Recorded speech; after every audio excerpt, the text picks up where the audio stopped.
Hello and welcome back to Rage Gaming, and finally, more Diablo 4. With Season 5 right around the corner, the question is happening again. What should I use to level my Necromancer as effectively and as fun as possible? Personally, you may have seen a lot of content from me on this channel. I've been playing Necromancer for Diablo 4 as my main class since the betas. I've been part of how it's changed into a pretty refined leveling setup, which is 2 builds. This is tried and tested, even by the speed levelers who've reached level 100 first. Honestly, Necromancer is king of speed leveling because of this. So let's talk about this duo build plan. The first half is where you're playing Blood Surge, and the second half is when you're playing the thing you're going to level to 70 plus, or maybe beyond. The reason we start with Blood Surge is because it functions instantly. As an AoE ability from the beginning, it's very good for clearing packs of enemies, which is what we're doing majorly during leveling. It requires 0 gear to function at a solid level, especially in that early game leveling context. It relies on overpower, which you're guaranteed getting through your skill tree. Further, resource gen comes from skill tree. There's multiple things from consuming your corpses, as well as the Iron Maiden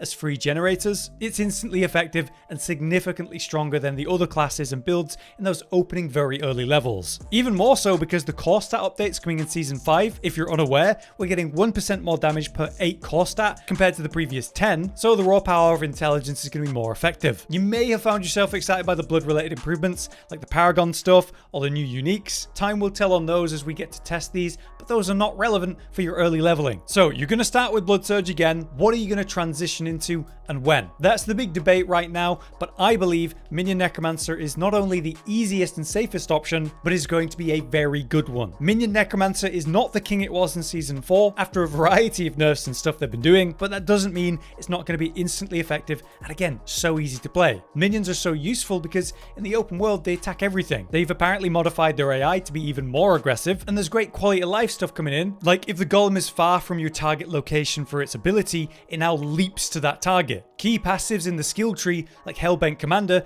are significantly more reliable now, because while we've got at least 7 minions, we get that massive damage increase rather than having to be close to them. While it's true that the damage buff is smaller, that's going to be more consistent damage, perfect for leveling. Also, I'm excited to enjoy some actual mobility options for Necromancer. Finally, it's been 5 seasons between, say, the new aspect of Unholy Tether, where our Golem's active skill gives us a bond for 6 seconds, giving us movement speed and being unhindered, or the aspect of Creeping Mist, where we can evade way more often and evade during Blood Mist, which travels twice as far. So hopefully we'll be zooming around a lot more, and leaning into full minions again is going to be the most effective way to do that, we believe, in theory, because we haven't played Season 5 yet, obviously. You may be wondering at this point, why is he not talking about Bone Spirit? That is obviously going to be the best build for Season 5. Well, you're right. It very much likely is. It's hitting so much harder than everything else Necromancer has as an option right now. But it's undeniably super gear dependent. You're going to need all the right aspects, enough resource gen, enough crit chance and crit damage. When you press Bone Spirit, the thing that you hit needs to die. So your stat requirements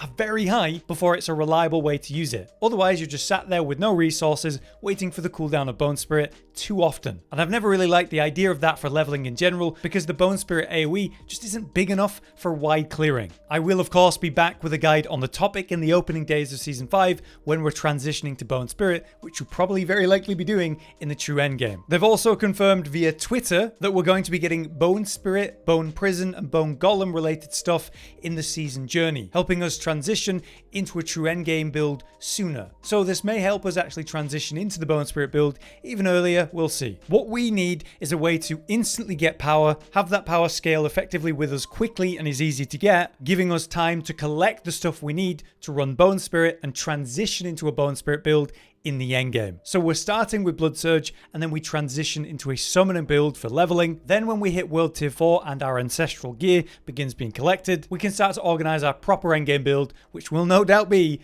Bone Spirit. So let's start with Blood Surge and what you're going to do for that leveling path. So for our initial leveling setup with Blood Surge, I've jumped into game, I've respec'd. We're going to do a live rundown of how you're going to spend your points. Technically, the first points aren't really going to matter. We're not caring about the basic too much, but obviously Hemorrhage is going to be a reasonable choice. 2 points gets you to the second tree, where you're going to spend all your points into Blood Surge, enhance that, and of course go to Paranormal. This means you get stacks every time you use Blood Surge, and when you're at 5 stacks, you're guaranteed to overpower on that 6th. With that, we have 2 points before we can get to what we care about, Iron Maiden, which is going to be the way we're going to generate a lot of our essence. And none of these are really that exciting. We'll take 1 point into Unliving, and we'll go for Imperfectly Balanced because it will make Blood Surge even stronger. Though it will cost slightly more essence, so we obviously want to sort that. So this is where we take Iron Maiden, and then you just take Enhanced. With that, Iron Maiden no longer actually costs essence, and then we gain 5 essence per enemy we hit with it. So you're kind of permanently spamming it on everything, using that as your method to recover quite a lot of essence during dungeon clears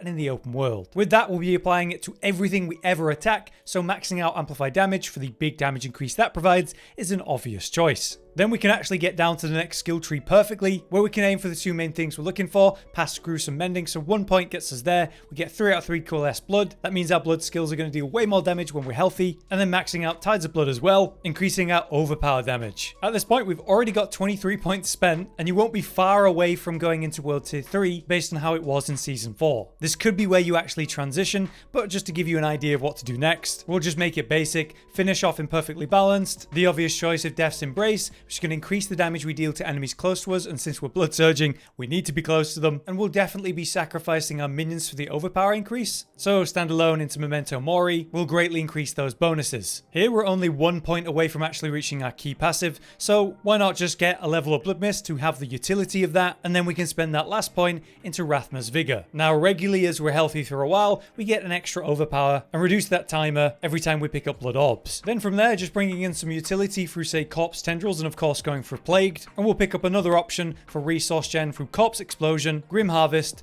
and Fuel by Death for the damage increase that provides. With 42 points spent, you should be well ahead of the point where you're in World Tier 3 at this point, so I don't think there's any point for me going further on this. Let's talk about what we're actually going to transition into right after we mention the Book of the Dead, where for your warriors, you're going to sacrifice your skirmishers, although during the early levels you can keep them around because you're going to have empty bars and the extra damage is nice, but by the time you're lower in that skill tree and you actually want to have them gone for standalone and Memento Mori, you'd sacrifice skirmishers for sure. The mages is much more important by comparison. When you sacrifice bone mages, you get a 30% times increase for your overpower damage. That is the obvious choice. You may transition before you really get into Golem, but you can consider the blood one or even bone for attack speed, but more max life is certainly handy in a blood build. Also, just to highlight one aspect you should consider, Bloodbath is the obvious choice. It means your blood surge will echo, dealing reduced damage, but extra damage is extra damage every time you press your surge. If you find this naturally, or you have the freedom to codex it in, then you can if you want. So when you're ready, you're going to transition into the minion Necromancer. This is about doing as much raw damage with your minions as possible,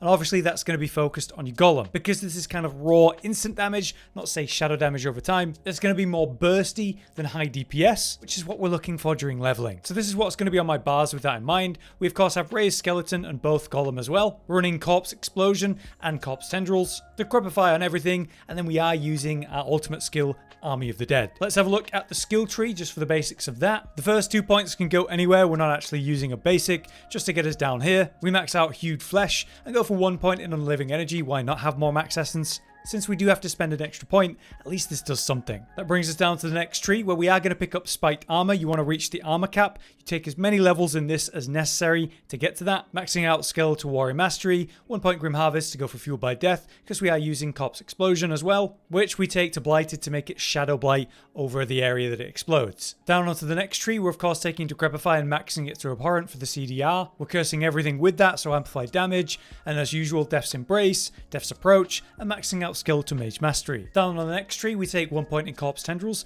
to get to Plagued for the Vulnerable. For the utility and perks of it, I'm also taking Necrotic for the Fortify, as well as Reaper's Pursuit. We're generating a lot of darkness by spreading that Blighted, so that gives us some nice movement speed. On the final tree then, we're taking 1 point Army of the Dead, and just the first upgrade of Prime. We don't care about Supreme really, freeing up a point to max out Golem Mastery, Inspiring Leader, Hellbent Commander, and Death's Defense to keep the minions alive, as well as the key passive of Kalen's Edict, giving them some nice flat attack speed. So that's the skill tree. Let's look at the Paragon real quick. What I've done is I've set up 3 boards because again, we're probably going to swap to Bone Spirit as soon as we are able. This is purely a filler mid to late game build for leveling, say, World Tier 3 into 4, and then until you're ready to swap to Bone Spirit. So with that in mind, I'm only showing 3 Paragon boards, starting with the starting one, where I've spent my points like so. The glyph, of course, is Control. We're getting 20% damage increase for us and our minions against anything that's crowd controlled, such as slowed by Decrepify or stunned by Corpse Tendrils, so it's pretty constant. We get that activated like so, but you may have to spend a little bit more points here to get some extra intelligence where there is obviously some available if you don't have level 15 glyph of Control immediately. But that brings us to the second board, which is of course hulking monstrosity. We want to juice up the golem. So I've got it rotated like so that we're able to dip over to frenzied golem for the raw damage increase nodes that provides. And we just come up straight through to the glyph where we have corporeal. This makes you and your minions deal 10% times more physical damage. But while our minions are active, as many as possible, we get another movement speed perk from this. Again, that's really important for leveling and getting through this. I spend my points like so around the glyph, but remember there are more intel nodes here if you don't have the level 15 glyph for the radius increase. Coming up out of that then, we do pick up the legendary node, of course, and also on the way out we tap into borrowed strength because we actually get a big damage bonus from while the golem's active from that. Working our way to the final board, we have cult leader. Of course, per 20% of the attack speed bonuses we have, the minions get 30% times increased damage. And that's why if you were to really commit to this build, attack speed becomes very important to reach the cap of that. In any case, we rotate it like so and come around to the glyph, which is Dead Razor. This is important on any cult leader board because it has a unique bonus of 100% bonus to minion damage and damage reduction modifiers. So we get extra bonuses from damage reduction from minions and damage increases for summon damage. So it's pretty damn effective. In any case, we bring ourselves over to the glyph here where we activate Dead Razor and path around like so to get the intelligence ready. Again, if you don't have the level 15 radius to start with, there's more intel to pick up in this board should you need it. But then we work our way through the top left through Puppeteer, picking up the summon damage on the way, straight to the legendary node to get that active. And so that's the example 3 boards while you're in your early leveling stages. Before we look at the aspects, I'm also going to show the Book of the Dead. Pretty straightforward stuff. Skeletal warriors, we go for Reapers, reducing active cooldowns. For the skeletal mages, we go for Shadow, for the flat damage increase that provides for the active Shadow mages. And lastly, the Golem. You could go for actually either of these. Upgrade 1 or 2 on Blood. Upgrade 1 just means the Golem's taking the damage for you, which is nice. Whereas upgrade 2, it means you get this heal effect. But more importantly, while the Blood Golem is healthy, they get a damage bonus and even some damage reduction. So between the two, I prefer upgrade 2, but there is merit to upgrade 1 even so. Lastly, let's talk about gear while you're leveling. Let's say you're in World Tier 3, you've got your sacred set, you're putting some stuff on. Obviously, you're changing your weapons so often that it's not worth talking about. And I have an empty boot slot because we have some new mobility options in Season 5 that I can't show you in Season 4 right now. So let's work with what we've got. Starting from the helmet, we have a Cult Dominion.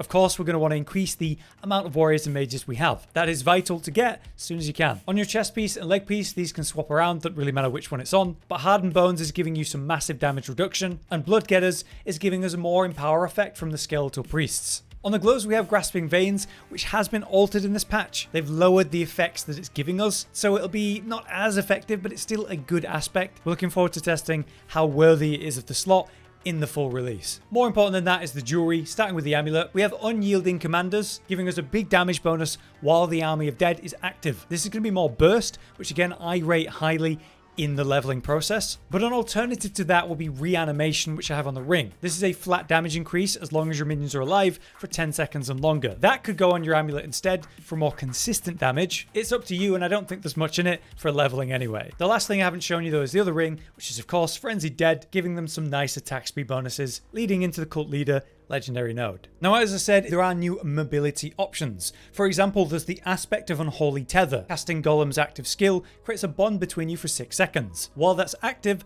both of you are unhindered and gain up to 40% movement speed. This seems awesome for this build specifically, so as a mobility aspect, that's probably what I would look for to put on my boots. Outside of that, there's the aspect of Creeping Mist, reducing our evade cooldown, and we can even evade during Blood Mist. Since we're not running Blood Mist in this build, it's obviously not relevant, but I wanted to highlight it because that looks awesome too. So those are things we're thinking about for the boots. But a quick rundown of tempering for you, if you're going to consider that for your sacred gear, and maybe early ancestrals before you swap to Bone Spirit, you want to increase your golem damage as much as possible. So any slot that can have that, like your jewelry or your offensive slots, that's what you're going to look for. Otherwise, it's golem CDR and every jewelry piece you can get, so that we're able to slam and use that ability as much as possible. And of course, we want golem mastery levels on our chest piece. Outside of that, it's the utility of having more armor to reach the cap and increased health otherwise, and increase the corpse tendrils and decrepify size on any utility free slots that you have. And so that's some basic rules for tempering while you're leveling. But there you have it. That's my overview of what I plan to do initially in Season 5